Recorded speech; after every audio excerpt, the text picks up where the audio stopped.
Flip. Okay, that works, I'm hoping. If it don't, let me know. I'd like to ask Brother Joe Reeves to lead us in prayer.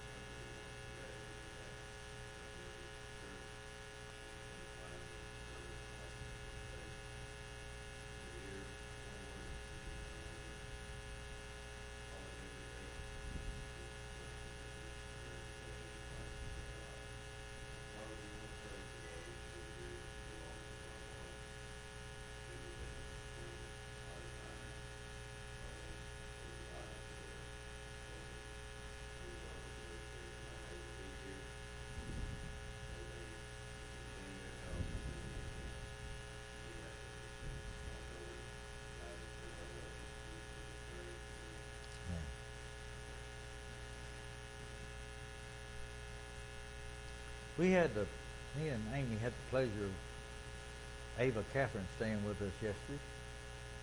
And Ava is always, she's a little mischievous. One time she's seen on a show, and I think it's in Funny Video, and I come into the kitchen and she put a rubber band over the hose sprayer, and when I turned the water on, I got a good drink of water. Well, yesterday I sat down in the recliner a minute and dozed off. While I'm dozed off, she decorates the top of my head. So when Ava Catherine's around, I got to be careful because I don't know what I'm coming up with. But we had a great time. She had a good time, I think. And I think Brooke stayed with some other friends. The spies visit Canaan. The lesson text we're going to read first.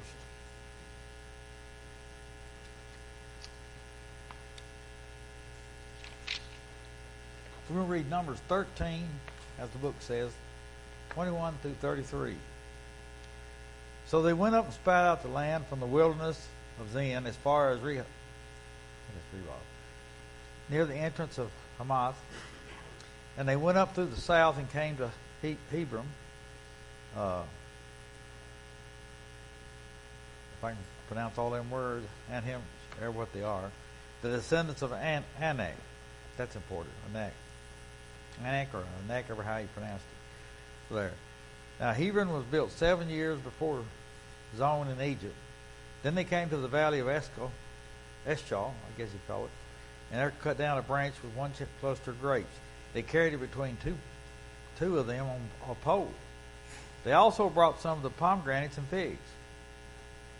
The place was called the Valley of Eshcol because of the cluster which the men of Israel cut down there. And they returned from spying out the land after 40 days. Now they departed and came back to Moses and Aaron and all the congregation of the children of Israel in the wilderness of Paran at Kadesh. And they brought back word to them and to all the congregation and showed them the fruits of the land. Then they told them and said, we went to the land where you sent us. It truly flows with milk and honey. And this is its fruits. Nevertheless, the people who dwell in the land are strong. The cities are fortified and very large. Moreover, we saw the descendants of Anak. The Amalekites dwell in the land of the south. The Hittites and the Jebusites and the Amorites dwell in the mountains. And the Canaanites dwell by the sea and along the banks of the Jordan. Then Caleb quieted the people before Moses and said, let us go up at once and take possession, for we are well able to overcome it. But the men who had gone up with him said, we are not able to go up against these people, for they are stronger than we. And they gave the children of Israel a bad report of the land which they had spied out, saying, the land to which we have gone as spies is a land that devours its inhabitants, and all the people whom we saw in it are men of great stature. There we saw the giants, the descendants of Anak, came from the giants. And we were like grasshoppers in our own sight, so were we in their sight.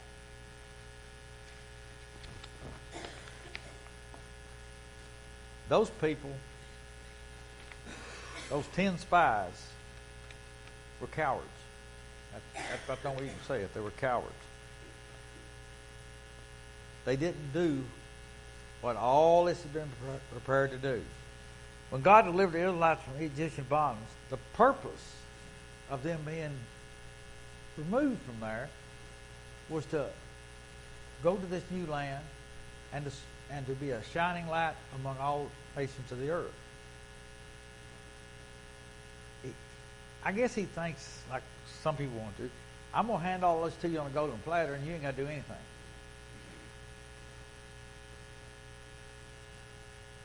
That's the way a lot of people believe about Christianity today. They're so-called, I'll get saved, or I'll do one thing, believe, and then I don't have to do anything else. God never designed anything that way. His people always had to do things. They never were not active. But this is the land that the Lord, back during Abraham's day, promised to them. They come out of Egypt with Moses, and God I can't imagine the miracles and wonders that they seen as they left there and come to the new land. That tells me that miracles will not guarantee belief or faithfulness in God. It will not guarantee it. And those people who continually look for one of these, if they got one, they wouldn't be satisfied. The Israelites wasn't satisfied. They seen the Red Sea part in 2 waters. I believe as long as I lived, I couldn't get that out of my mind, especially if I walked through there on dry land. But they seem to forget it so quickly. The distance between Egypt and the land of Canaan, even for a throng of some 1.5 million people, would require only a few years at the most. So they're 2 years at the most from the promised land. 2 years. And they'll throw it all away. God described the land. This land is a gift to the nation of Israel. I'm giving you this land. I don't know whether they thought he should go in front of them and wipe them out as he goes, and them stand back there and just look pretty. I don't know. But that wasn't going to work that way. They had to put the effort forth.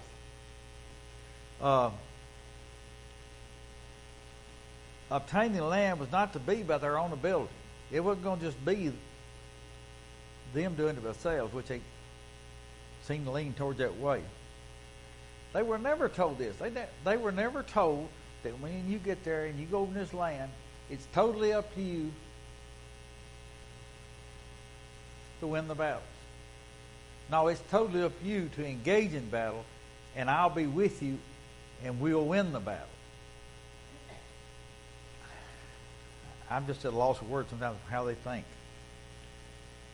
From Sinai, they made their way to Hazeroth, and from there they camped in the wilderness of Paran. That's Numbers 12:16. I want to read from Deuteronomy, the 1st chapter, verses 19 through 22. So we departed from Horeb and went through that great and terrible wilderness which you saw on the way to the mountains of the Amorites, as the Lord our God has commanded us. Then we came to Kadesh Barnea, and I said to you, you have come to the mountain of the Amorites, which the Lord our God has given us. Look, the Lord your God has set the land before you. Go up and possess it, as the Lord God of your fathers has spoken to you. Do not fear or be discouraged. It's like you going up in battle, and I'll be in your back pocket. I'll be there. You will not lose the battle. How plainer can you get it? You're not going to lose the battle. The miracles I did in Egypt, crossing the Red Sea. Surely you remember that. We're not going to lose the battle. Let's go. Of course, Joshua and Caleb believed that.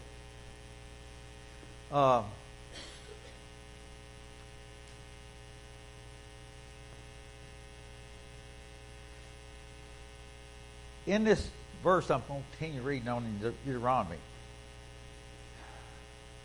This is part of the reason spies were sent out. And every one of you came near to me, talking about the families that come out of Egypt, and said, "Let us send men before us, and let them search out the land for us, and bring back word to us of the way by which we should go up, and the cities into which we shall come." Well, that's okay. The Lord says that's okay if you want to do it. You don't have to do it, because you can win it anyhow. But it's okay to do it if you feel more comfortable in setting up your battle plan and so forth. The Lord told Moses how to pick those people. He said, "Select representatives of the people to view the land, one man from each tribe, everyone a leader among them." You go get a leader from each of those tribes, and then you send them there.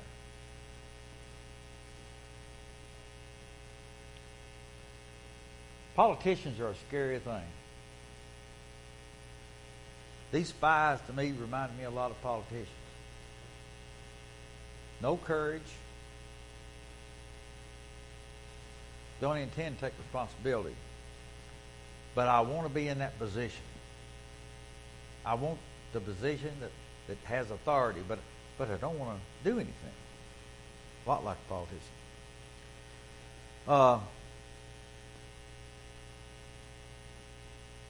Talking about the land in Canaan. It had plush fields.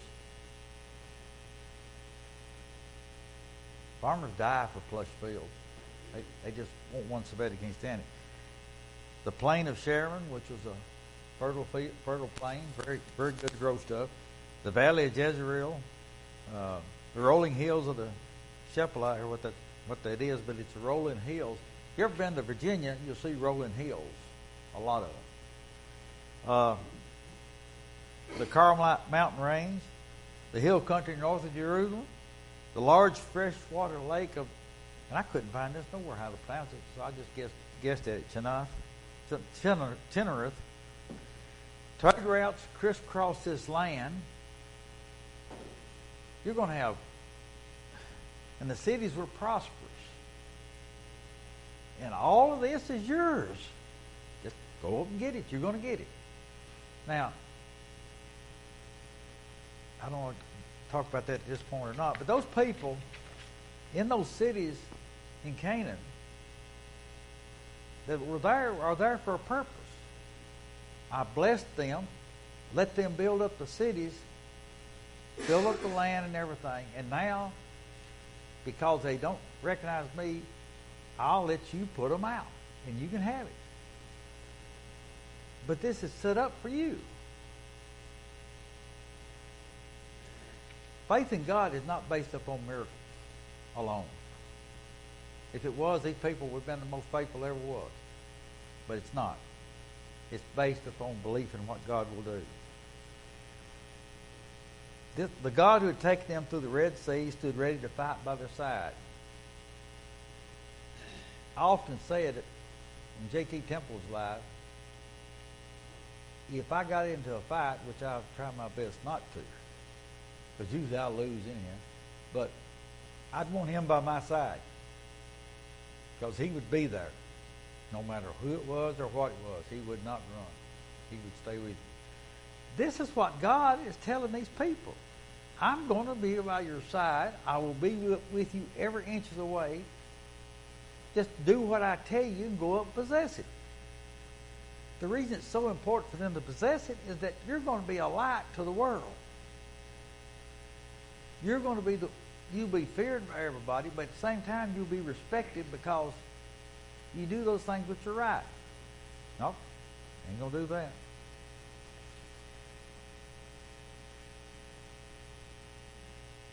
God didn't tell those spies when they spied out the land that it was strictly for a military purpose.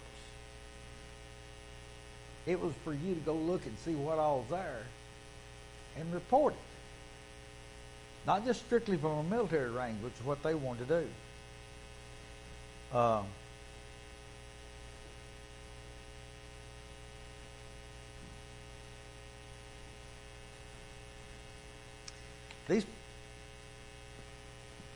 These people, they relied first on themselves and thought God might help some. It wasn't like God was right there with them. It's just, what can I do? Well, in some cases, there's not much you can do. There's no way that they could took his land without God helping them. No way. So that tells me that God was pretty far from their mind on what he could really do. They were not faithful to him at all. We as children of God have a responsibility to take the world for Christ.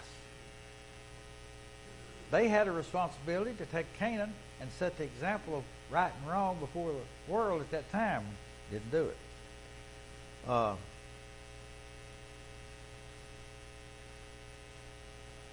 I think we all suffer from this. I know I do some too, is that we're kind of guilty of the same sin as Israel. I'm going to call it unbelief, because we don't believe that we can convert people. We don't believe that we can talk to people. And we don't do that much because we don't believe. It's no different than the Israelites. It's our job to teach the gospel to the world. Just as it was their job to go in and take Canaan and set an example for the world. If we don't do that, we'll be rejected also. In John 6, chapter verses 35 through 37, he says, Do you not say, there are still 4 months and then comes the harvest? Plenty of time. I'll get around to that. Behold, I say to you, lift up your eyes and look at the fields, for they are already white for harvest. Jesus and them told that then that you don't wait, you go ahead. Just like when the Israelites got up to Canaan. I think it was Caleb said, let us at once go up there and do this and take this land. He wanted to go right then. He was ready. He'd spent all the time in Egypt he wanted, and he had seen the Red Sea, and he knew there had the God of heaven, the God of Israel was the God of all things, and he was ready to go. He didn't think about his life or anything. We were going to take this. Luke 14:23 says, Then the master said to the servant, Go out into the highways and hedges and compel them to come in, that my house may be filled. We have marching orders.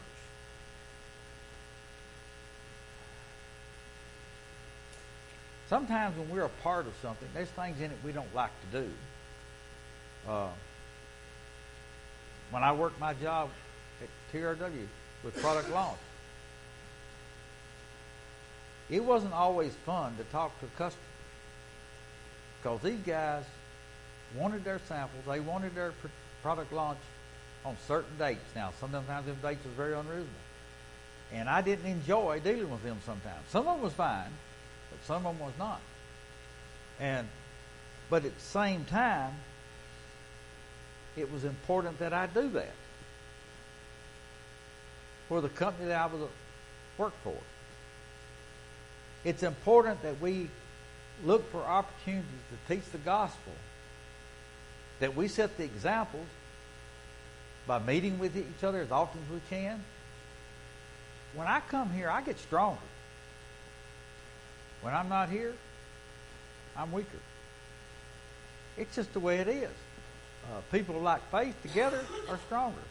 But it's our job to carry the gospel to the world. Now, if any of us think we're going to tiptoe into heaven and never try that, that ain't going to happen. He told his apostles to go out into the world, and the disciples. We're the same thing. We're disciples. We're to go out into the world as we have and look for opportunities to teach people. Now, you got to look to find them. They're not just going to up in front of your face. You got to look for them. Joshua and Caleb both believed they could conquer this land because God's on their side. There wasn't a shadow of a doubt in their mind that if we proceed on, we're going to win this battle. We're going to get this land. You remember how they stoned Stephen? Well, Joshua and Caleb just about get stoned here. The other 10 spies did not believe, and they gave a discouraging report. We don't need to do this. These same people were with were with the group that crossed the Red Sea on dry land. How big a miracle does it take to get you to believe that when I tell you to do something, do it? It didn't seem to work there. Verse 31, he says, but the men who had gone up with him said, we are not able to go up against the people, for they are stronger than we. Okay, they probably are stronger than we. But they're not stronger than we and God together. And Joshua knew that, and Caleb too. David, in your book on page 28, I think it is, David L. Stubbs made a comment I wanted to read. I thought it was very good.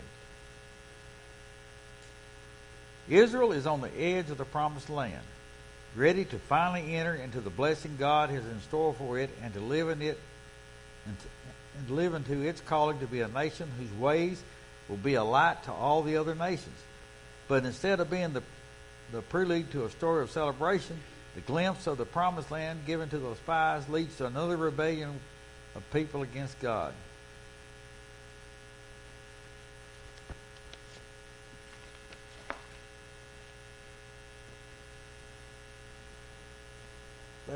They're just a whining. Go ahead, W.A.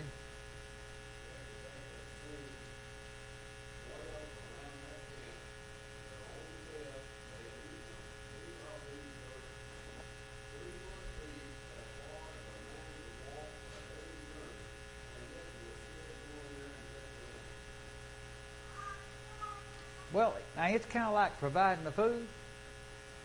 They wanted God to give them the land on a silver platter and them do nothing.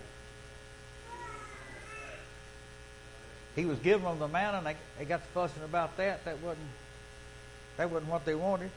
They wanted some meat. Well, he gave them meat. He gave them meat, like you say, 3 feet deep. He told them, he said, I'll give you all the meat you can ever think about eating. And he did it. And yet they...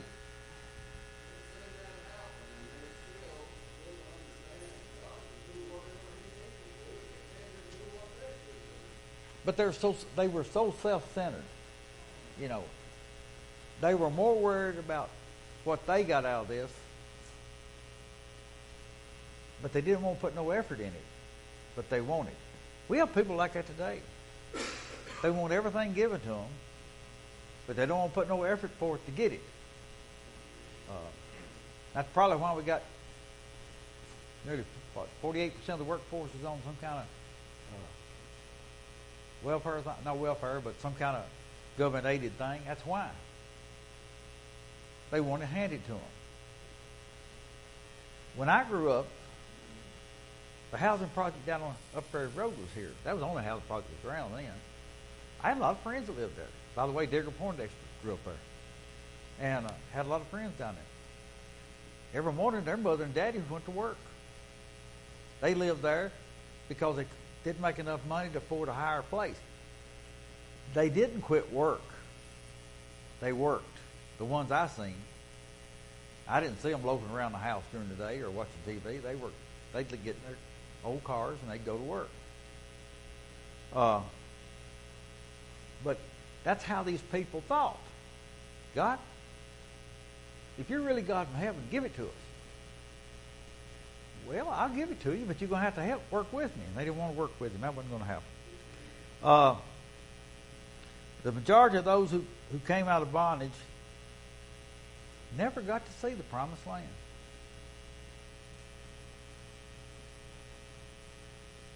I hate to be one of those 10 spies that gave the bad report and had to stand before God, because they're accountable for all of those souls because of that false report. They are accountable for all of them. If somebody in our time teaches error when they shouldn't, they'll be responsible for all the souls they left aside. You be sure God will bring that up.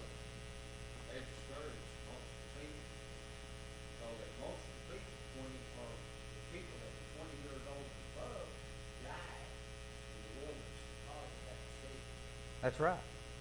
You spent 40 days there. I'll give you 40 years in the wilderness for what you've done. And everybody above 20 that come out of Egypt is not going to see the promised land. You're not going to get, except Joshua and Caleb. You will not see the promised land. The thing you wanted so badly, you're right here at it, and just step across the line and go after it. And you can't step across that line. Now that's, I don't know. Our God is a loving God. Because if it'd been one of us, we just wiped them off the face of the earth when they did that. But God is a loving God. JJ?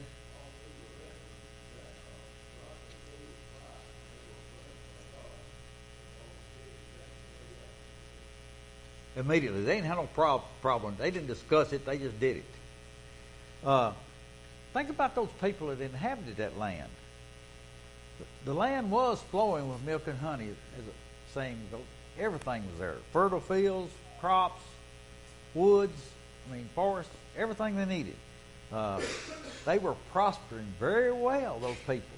Those people were probably the top people in the world at that time as far as income and everything. But the problem is, were they good people? No.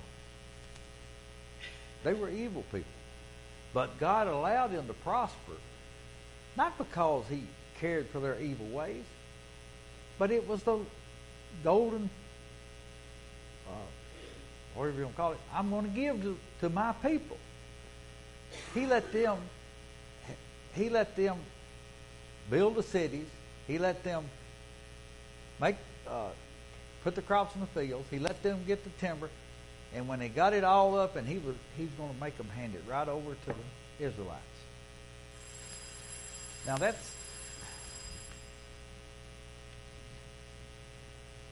I think about our country sometimes. God has allowed us to prosper very well. We have done good. We've done better than any nation on the earth has ever done. I hope He doesn't make us give it to somebody else because we don't respect Him. First bell's rung, so I don't have much left, so I need to figure out what I'm going to say to wind up. That second bell? Never mind, I'll just shut up. Thank you. Sorry to hold you.